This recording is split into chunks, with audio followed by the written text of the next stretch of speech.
Благодарам, почитуван подпредседателе, почитувана јавност, почитувани колеги, почитуван министр за економија. Почитувани граѓани, денес во рамки на Собранието на Република Македонија имаме на дневен ред прогласување на 3 кризни состојби. Првата е мигрантска, втората е здравствена и третата е енергетска. Целата држава ни е во криза, освен владата.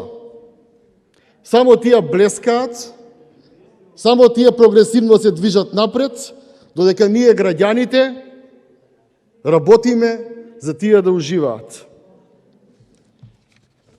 Пред да започнам со дискусијата по повод на третава кризна состојба, кога дојде, повереници беа Оливер Спасовски, Радмила Шекеринска, Бујар Османи и Благој Бочварски, а сега гледаме од вчера и министерот Крешник Бектеши, кога јас велам дека се бори за уште еден мандат, тој се смешка и тоа е добро, министер, бидејќи редно е да почнете нешто да работите, да се биде министер не е само да се облече одело и кравата, туку да се работи во интерес на граѓаните, да се има резултати. Кога сме кај резултати, а нели за тоа треба да се работи, тоа на оваа влада воопшто не е добра страна, туку напротив, тука се шампиони во неработење. Господине Бектеши, според регулаторна комисија, во 2020 година електрани на Македонија произвеле 3643 гигават часови од вкупните потреби од 8479 гигават часови кои што ги имала Република Македонија, и тоа е 42% за 2020 година. Ве прашувам, дали во 2021 година процентот на производство на гигават часови од електрани на Македонија ќе биде 30 и нешто проценти, и дали на крајот на денот ќе испадне дека Бојан не лаже, туку Крешник лаже? Тоа е многу суштинско прашање за граѓаните. Оваа држава за последниве година дена имаме загуба од 16,8 милиони евра во електрани на Македонија. Оваа година таа загуба ќе биде повеќе од 20 милиони евра. Ако го земеме поатокот дека преходната вода ви остави суфицит, вишак пари, со се подмирено од 25 милиони евра, ќе излезе дека 62 милиони евра сте го потонале предпријатието. Покрај тоа што од 3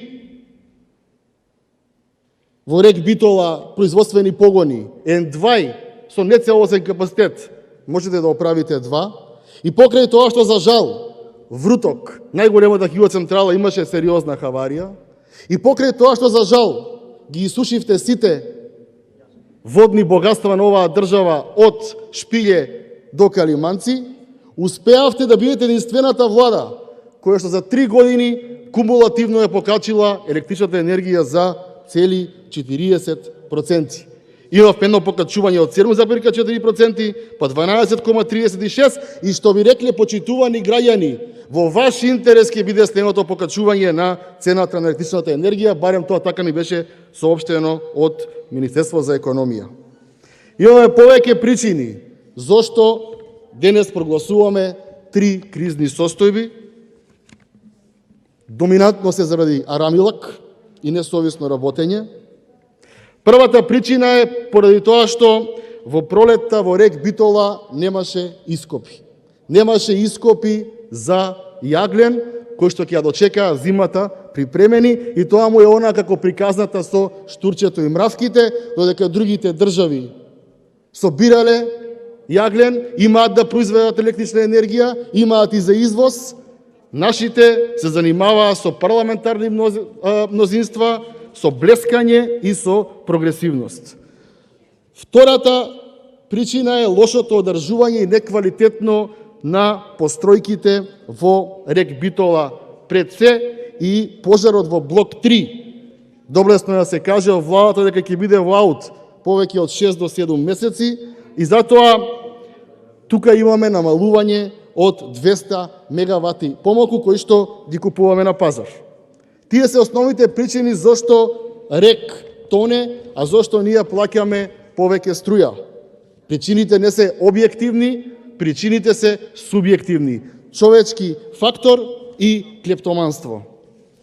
МЕПСО. Штувана јавност, МЕПСО лани беше 6 милиони евра во загуба. Прв пат 6 милиони евра во загуба. Тоа е заради ненаменско трошење на средства, бидејќи согласно закон работата му е регулирана и ако има таму домакинско трошење, МЕПСО не може да произведе загуби, но со оваа влада произведува загуби и самото МЕПСО го бутка и самото ЕСМ го бутка МЕПСО во долгови, бидејќи, ако може потпредседател да се слушаме.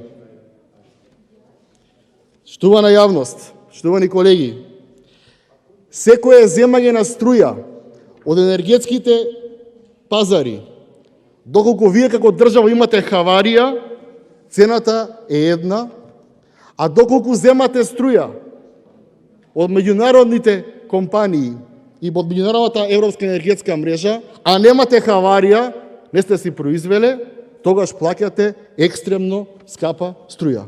Така ли? Сега, во контекст на тоа, бидејќи вие сте почитуван министер за економија и единствен представник, овие другиве не дојдоа, ги нема. Овој понеделник, тоа е пред 3 дена, Електрани на Македонија наводно набавиле електрична енергија доволна само за 6 дена по цена од 325 евра по мегават, за мегават час. Потрошени биле 3,9 милиони евра за 11.903 мегават часови и се вели дека профитот оди кај поединци, а од оваа голема набавка најмногу се омрсиле компанијата ЕТМТ Енерджи, која се формирала на стартот на кризата, односно во мај годинава. Ова се надписи од медиумите кои што никој ниту ги потврдува, ниту ги демантира, а јавноста интересира дали навистина набавуваме по 325 евра мегават час, а истиот како држава го продаваме за 36 и кој тоа ќе го плати, е многу важно да им се каже на граѓаните, исто како што е важно да им се каже до каде се 900.000 тони на јаглен за РЕК Битола. Еден тендер, 2 тендери, 100 тендери, ќе ги носиме со камиони, ќе ги носиме со возеви, нема ништо, ниту има јаглен, ниту има електрична енергија, единствено кое што има во РЕК Битола се профити на определени фирми и поскапа електрична енергија за граѓаните. Во таа смисла, на крај така сакам и да завршам, а тоа е дека неодговорноста на поединците, желбата за моќ, криминогеноста, непланирањето на состојбите го плаќаат 2 милиони луѓе. Вие сте како влада класичен пример за злоупотреба на власта.